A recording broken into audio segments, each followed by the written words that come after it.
Hello guys, good morning. Today is Tuesday, October 13, 2020.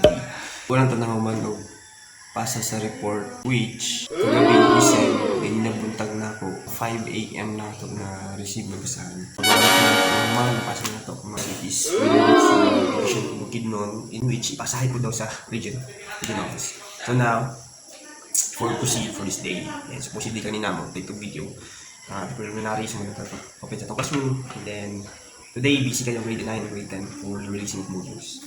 So before the work will go, before this day will proceed, I would like to thank my wife for preparing this.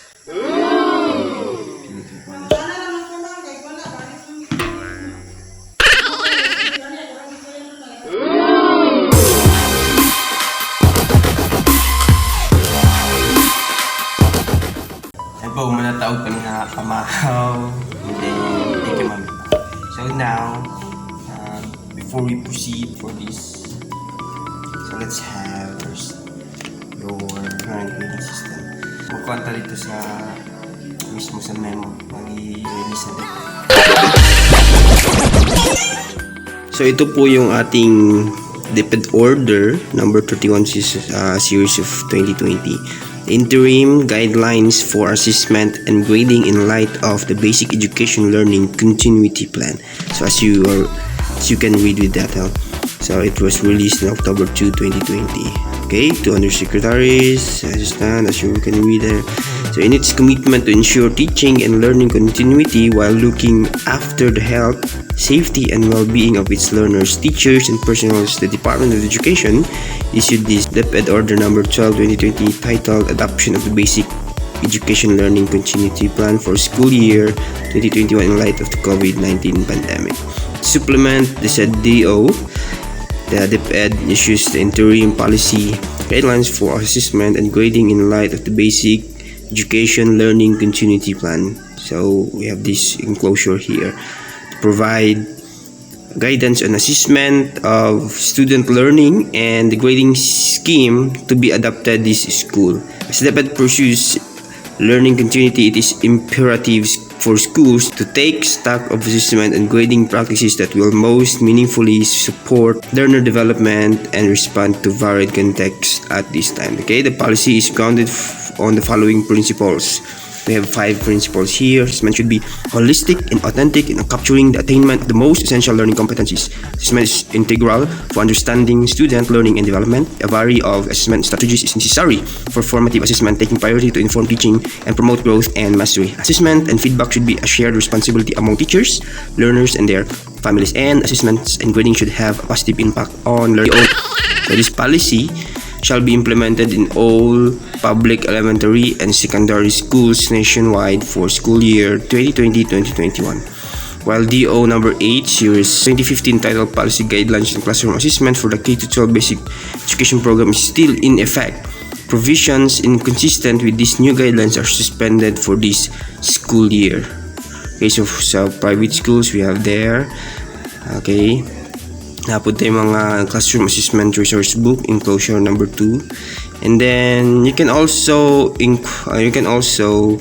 contact the Bureau of Learning Delivery, 4th floor, Bonifacio Building, Department of Education Central Office, DepEd Complex, Meralco Avenue, Pasig City, through email at building that one. You have their telephone numbers. Okay, so strict compliance with this order is directed by Secretary Leonor Magtulis Briones. So we have there, so as you can see here.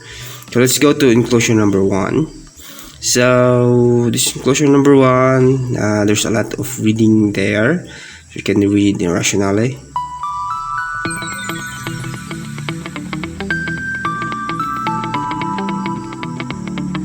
And also the scoop.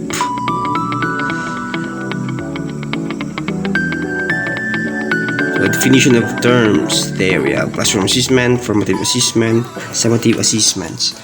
So if you have questions about these, you can also drop your questions in the comment box. Grading. There we have grading. It is the way of reporting assessments data by assigning a value to the results as a record of students' ability, achievement, or progress. Yan. So we have policy statement there. Ako lang siya hinahinayan na because we have so many pages here. Procedures. Alright, there. Naiko ang trabahoon si teachers for the school year. The teachers particularly focus will be given to the following: designing and the assessment to allow for flexibility in multiple modalities. It's up to the teachers and may mga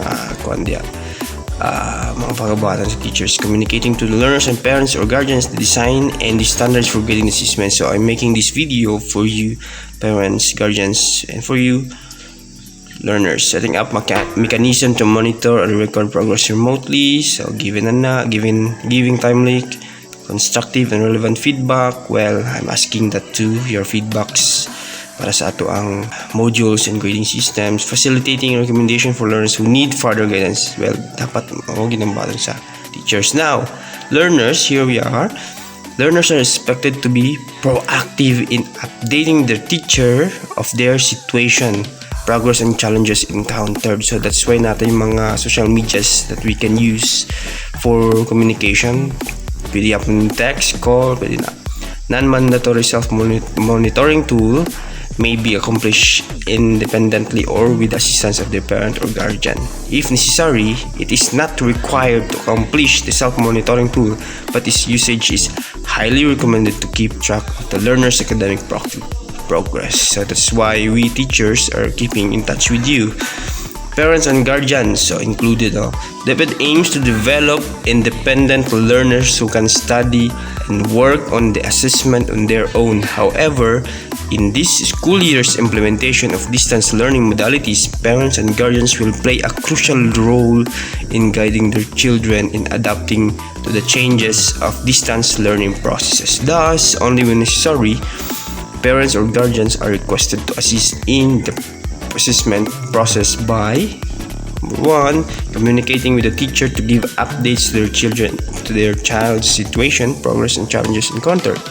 So dapat ang parents and learners naapod sila connection naapod sila harmony for this learning. Guiding their children in accomplishing the assessment task or monitoring tools designed by their teacher. Alright, planning the assessment. So we have there. Okay na ang atong kuan.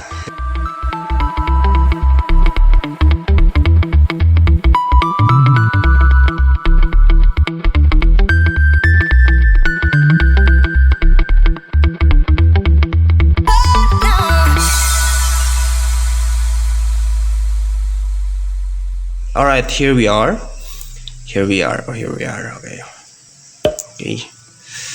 Okay, grading and promotion. The challenges brought to light by the coronavirus pandemic, specifically the implementation of different distance learning delivery modalities, have sparked a larger conversation about a role. So that's it. Where are we? A larger conversation about the role grades play in student learning, prompting education sectors to rethink traditional grading schemes. The grading system implemented in this interim policy provides reasonable leniency to learners who are put to a larger disadvantage by a pandemic, but the same does not compromise the integrity and principles of assessment and grading. Right?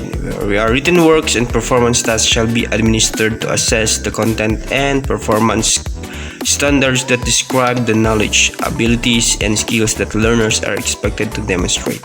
These tasks could be designed to include the following. Okay, we have here students' learning portfolio that documents all the evidence of learning within the grading period, including self-reflections, self-evaluations of performance tasks guided by rubrics, and self-selected best outputs in learning modules. Minimum of 4 written works and 4 performance tasks within the quarter, preferably 1 into 2 weeks, integrating 2 or more competencies. All competencies should be covered by the performance task. For current school year, listen to this and read these students. Mga learners, so quarterly assessments shall not be administered. Okay. However, days allotted for quarterly assessments in DepEd Order 7 Series 2020 or the school calendar of activities may be used for the presentation of major performance for the quarter that addresses the performance standards. So next video guys, we have to do the run through or walk through sa DepEd Order 7 Series 2020 sa atong school calendar and activities for school year 2020-2021. Okay, the quarterly examination were given a weight of 20% constantly in DepEd Order number 8 Series 2015 since it will no longer be a part of the grading system for the school year. So wala na quarterly examinations. Its previously determined weight was distributed equally into written works and performance tasks, allotting an additional 10% to each component. This maintains the emphasis on performance tasks for some learning areas. So we have here table number 1. So weight distribution of the summative assessment components per learning areas from grade 1 to 10. So nasa mga grade 1 to 10 na. Written works and performance tasks na lang. So wala na gid tong ato ang quarterly examination or quarterly assessment. So weights for the languages AP and ESP 40, for the written work 60%, for the performance tasks science and math 50-50. MAPE, APP, TLE, the written works will be 30% and the performance task will be 70%. So for the senior high school, natay table 2. Natay core subjects. Mga core subjects. Here, naman tayo mga core subjects. Atong written works is 40%, performance task is 60%. Academic track here, work immersion, research, business enterprise, simulation, exhibits, performance. Other than that, you have 40 and 60. But here, sa ato ang immersion and research, natay 50-50. For the TVL, ang written works is 30% and the performance task is 70%. So, ganun yan, guys. We have samples here. Ganun, inani man last time atong among ginagamit as a teacher, pero natoy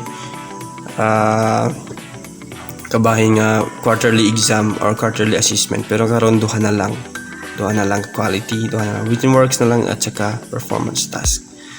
Okay, so na yung mga example there. Okay, from grade 1, grade 2, ganun. So it's all for the quan. So if you wanna read these 256 pages other than this, well, you can download this sa ato. You can ask also or email at this email. Okay, pwede mo maka-email diya. Alright. So, wala pa yung mga kwandre, mga criterias, ganun. So, we don't have to discuss that. Okay, ang uban for teachers na lang na siya. It's all done. That's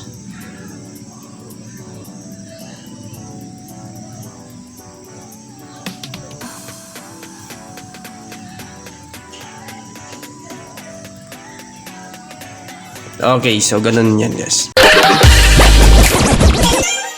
That's all, guys, and tomorrow we will have school calendar activities. That's for today, and keep safe. God bless everyone. And tomorrow October 14 hapon, mag-release ng grade 12 11 sa morning. So God bless everyone. Keep safe. Bye bye.